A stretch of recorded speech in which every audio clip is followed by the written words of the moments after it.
تشریف لاتے ہیں خطیب اہل سنت شہزادہ اہل سنت سنی نوجوانوں کے دلوں کی دھڑکن جناب حضرت مولانا اسلام الدین عثمانی صاحب، نعروں کی گونج میں استقبال کیجیے گا۔ نعرہ تکبیر، شان رسالت، شان صحابہ، مقام صحابہ، عظمت صحابہ، کردار صحابہ، گفتار صحابہ، جناب حضرت مولانا اسلام الدین عثمانی صاحب۔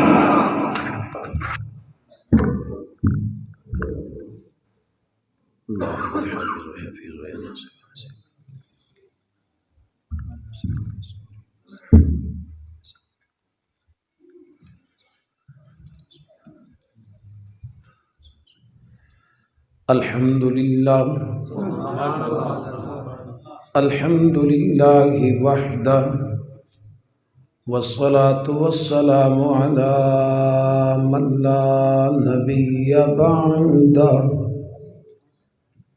لا نبی بعدہ ولا رسول بعدہ ولا معصوم بعدہ وصلی اللہ تعالی علیہ وعلی آلہ واصحابہ ومن تبعہم اجمعین۔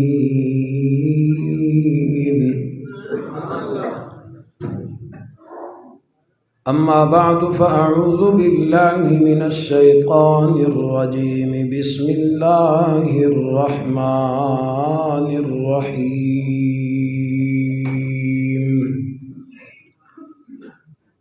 یا ایہا الرسول بلغ ما انزل الیک من ربک وقال النبی صلی اللہ علیہ وسلم لا يؤمن أحدكم حتى أكون أحب إليه من والده وولده والناس أجمعين أو كما قال النبي صلى الله عليه وسلم صدق الله وصدق رسوله النبي الكريم ونحن على ذلك لمن الشاهدين والشاكرين والحمد لله رب العالمين۔ درود پاک بآواز بلند پڑھتے ہیں۔ اللهم صل على سيدنا محمد وعلى آل سيدنا محمد وسلم عليه۔ رسول مجتبیٰ کہیے، محمد مصطفیٰ کہیے صلی اللہ علیہ وسلم۔ رسول مجتبیٰ کہیے، محمد مصطفیٰ کہیے، خدا کے بعد بس وہ ہیں، پس اس کے بعد کیا کہیے۔ اور شریعت کا ہے یہ اسرار کہ ختم الانبیاء کہیے، اور محبت کا تقاضا ہے کہ محبوب خدا کہیے۔ جب ان کا ذکر ہو دنیا سراپا گوش ہو جائے، جب ان کا نام آئے مرحبا صلی علی کہیے۔ انتہائی قابل احترام، قابل صد تکریم معزز علماء کرام، حاضرین محفل، معززین علاقہ، در اصحاب رسول کے انتہائی غیور جانباز جیال نوجوان کارکن ساتھیوں، میرے دوستوں، بھائیوں اور بزرگوں، سٹیج پہ تشریف فرما پاسبان ناموں سے اصحاب رسول، اسیر ناموں سے اصحاب رسول، ہمارے انتہائی قابل قدر بزرگ محترم المقام جناب محمد شفیع ڈوگر صاحب سلمہ اللہ تعالی، وکیل صحابہ، خطیب اسلام، برادر مکرم حضرت العلامہ مولانا انتظار احمد عثمانی صاحب اور ان کے دیگر رفقاء معاونین، اس عظیم الشان کانفرنس کے انعقاد پر مبارکباد پیش کرتے ہوئے دعا گو ہوں اللہ رب العالمین آپ حضرات کی اور آپ کے ساتھ معاونین کی اس محنت اور کاوش کو قبول و منظور فرمائیں۔ وقت تقریباً کافی گزر چکا ہے۔ مجھ سے قبل آپ تفصیل کے ساتھ میرے بھائی حضرت العلامہ مولانا نعمان ضیاء فاروقی صاحب کی تفصیلی گفتگو سماعت فرما چکے ہیں۔ سفری رکاوٹوں کی وجہ سے تاخیر ہوئی، لیکن انشاءاللہ العزیز 2-4 منٹوں میں چند ضروری باتیں اور گزارشات آپ کے گوش گزار کر کے جلد ہی آپ حضرات سے اجازت چاہوں گا۔ تمہید کا وقت نہیں ہے، تفصیل کا وقت بھی نہیں ہے۔ میرے بھائیوں، ربیع الاول کا مہینہ ہے اور اس ماہ مبارک میں خصوصیت کے ساتھ میرے اور آپ کے محبوب پیغمبر صلی اللہ علیہ وسلم، ان کی عزت اور عظمت، ولادت با سعادت، مقصد ولادت، رسالت، ختم نبوت، مقام، مرتبہ، فضائل، مناقب، معجزات، ہر ایک اپنے اپنے انداز میں تذکرہ کرتا ہے۔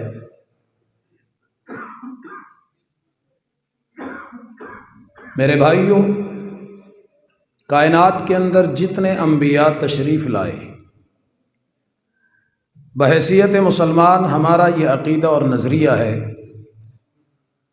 کہ ہر نبی ایک مشن اور مقصد لے کے آیا تھا۔ کوئی نبی مقصد کے بغیر، بولے 2-4 منٹ میرا ساتھ دیجیے گا، کوئی نبی مقصد کے بغیر نہیں آیا۔ دوسرا عقیدہ اور نظریہ بحیثیت مسلمان ہمارا یہ ہے کہ جو نبی جس مقصد کے لیے تشریف لایا اس مقصد میں کامیاب ہو کر دنیا سے گیا۔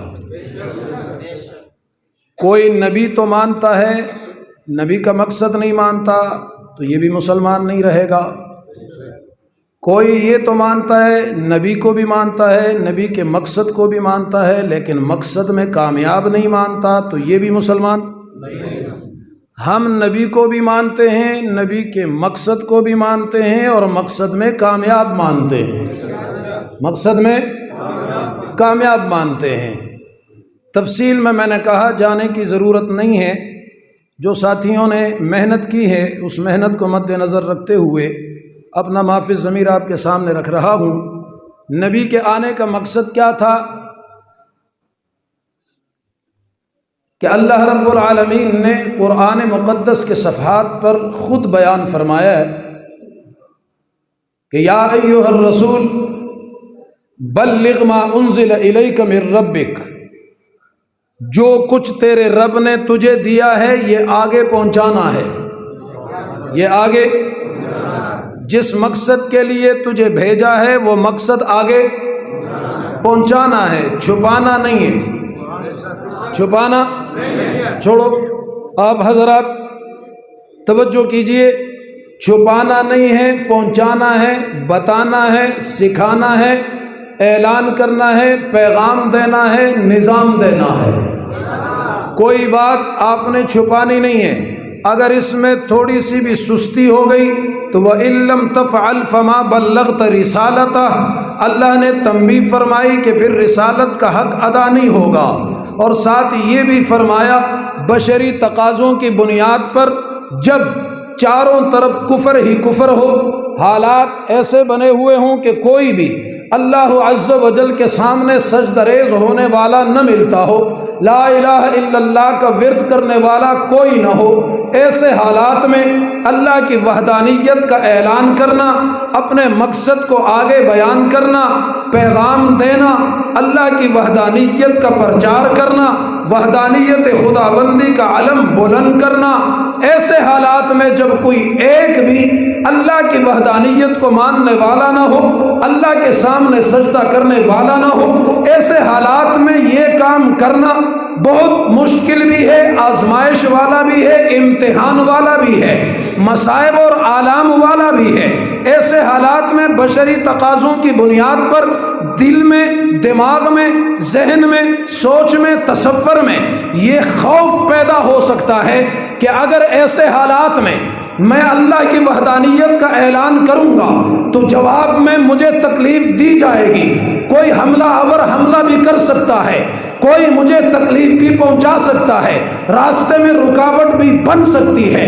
اللہ عز و جل نے یہ بھی تسلی فرما دی، فرمایا میرے نبی بلغ ما انزل الیک من ربک، تیرا کام ہے پہنچانا، اور آگے فرمایا واللہ یعصمک من الناس، فرمایا تیرا کام ہے میری وحدانیت کا پیغام پہنچانا، اور تیرے رب کا کام ہے تجھے دنیا والوں سے بچانا۔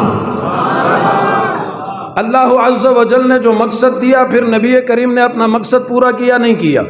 سارے بولو، بس میں بات ختم کر رہا ہوں، کیا یا نہیں کیا؟ خلاصتاً دو چار باتیں عرض کروں گا، زیادہ نہیں۔ اللہ عز و جل نے جس مقصد کے لیے بھیجا، مقصد پورا کیا یا نہیں کیا؟ اللہ کے نبی نے حالات کو مد نظر رکھتے ہوئے جان کی پرواہ کی ہے یا اپنے مقصد کی پرواہ کی ہے؟ سارے بولو، سارے بولو۔ انہوں نے کسی کا لحاظ کیا یا اپنے مقصد کا لحاظ کیا؟ اللہ نے جس مقصد کے لیے بھیجا، تنہے تنہا گھر سے نکلے، کفار کے مجمع کے سامنے کھڑے ہوئے، جبکہ پورے مجمع میں کوئی ایک بھی لا الہ الا اللہ کا کلمہ پڑھنے والا نہیں تھا۔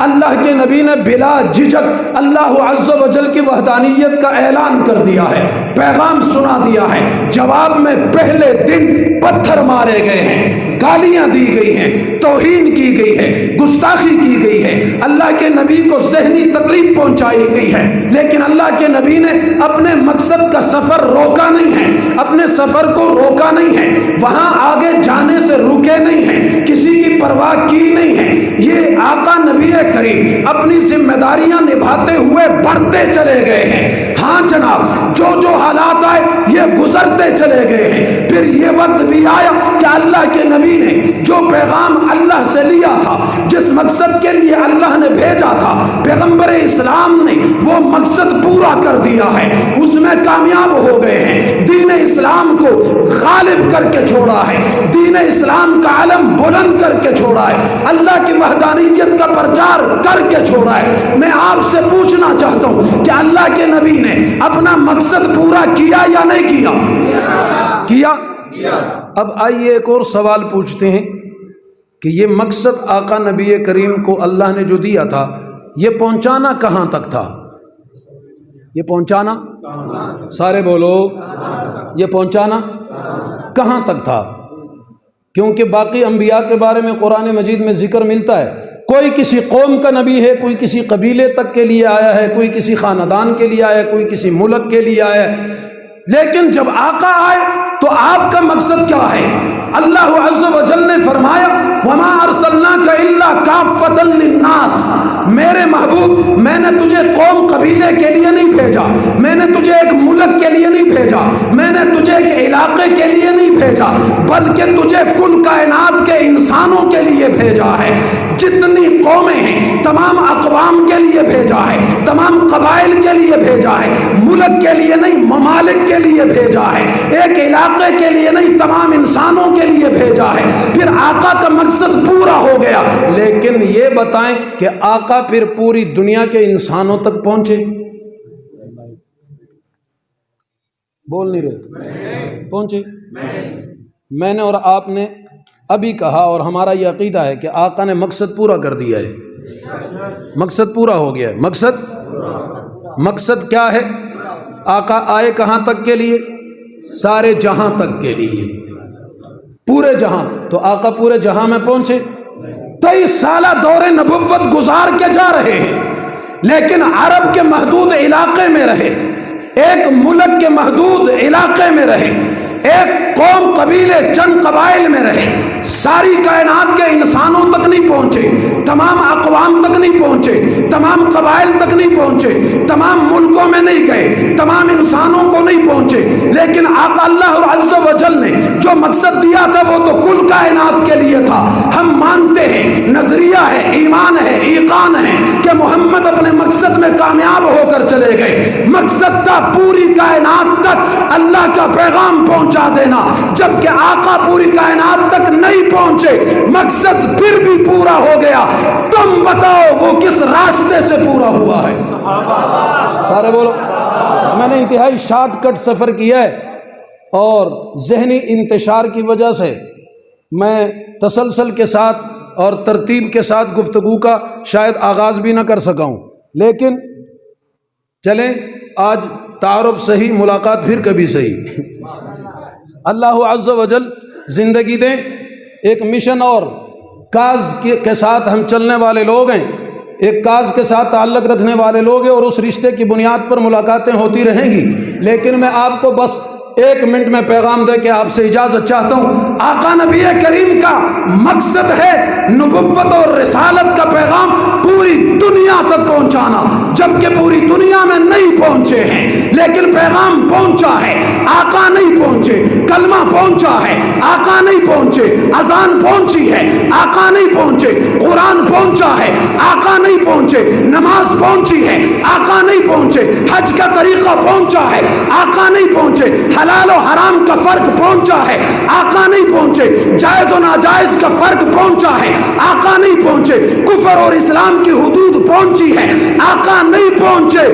حق اور باطل کی پہچان، سارے بولو، حق اور باطل کی پہچان پہنچ گئی ہے۔ میں پوچھنا چاہتا ہوں، آقا نہیں پہنچے، یہ پیغام پہنچا ہے، بتاؤ کس راستے سے پہنچا ہے؟ کس راستے سے پہنچا ہے؟ کس ذریعے سے پہنچا ہے؟ صحابہ کو درمیان سے ہٹا دو، آقا کا مقصد پورا کر کے دکھا دو۔ کیسے کرو گے؟ کہاں سے کرو گے؟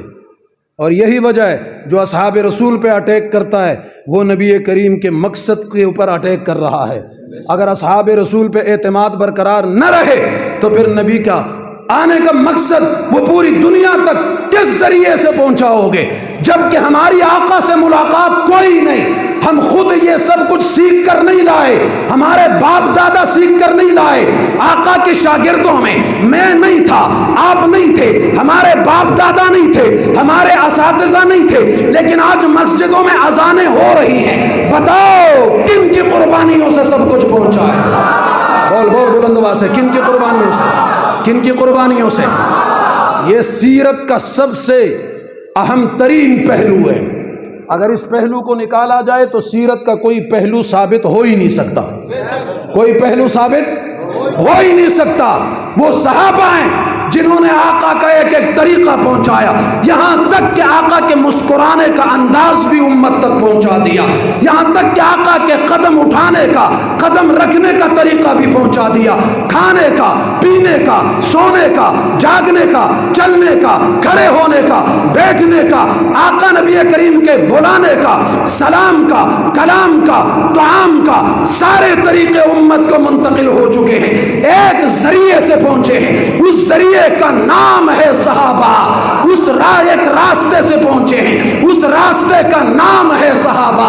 ہاں جناب، جس شہرا سے پہنچے ہیں اس شہرا کا نام ہے صحابہ۔ اگر صحابہ کو ہٹا دیا جائے، نہ اذان رہے گی، نہ کلمہ رہے گا، نہ شریعت رہے گی، نہ سنت رہے گی، حتیٰ کہ نہ آقا کی نبوت کا ثبوت رہے گا، نہ ختم نبوت کا کوئی گواہ رہے گا۔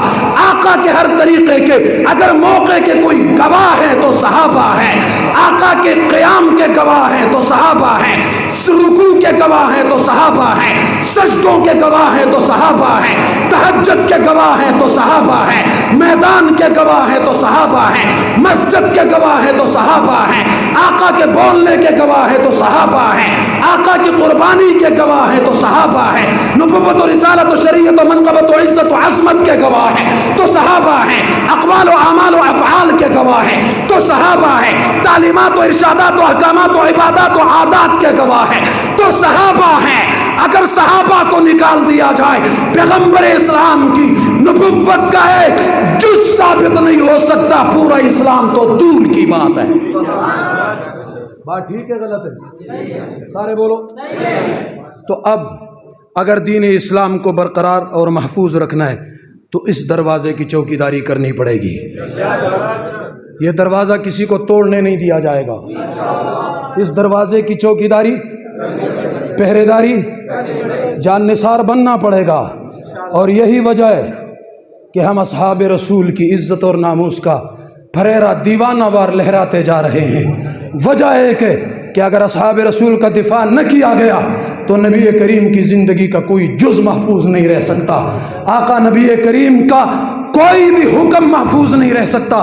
مثال کے طور پر آپ سے پوچھنا چاہتا ہوں، جب ہم پیدا ہوئے تھے، ہمارے باپ دادا پیدا ہوئے تھے، ان کے کان میں ایک آواز آئی تھی، کون سی تھی؟ کون سی آواز تھی؟ اللہ اکبر۔ کیا پتہ چلا ہم بعد میں آئے، اذان پہلے پہنچائی تھی۔ ہم بعد میں آئے، ہمارے باپ دادا اساتذہ سارے بعد میں آئے، اذان۔ تو بتاؤ اس در کے چوکیدار بنو گے؟ پہرے دار بنو گے؟ پہرے دار بنو گے؟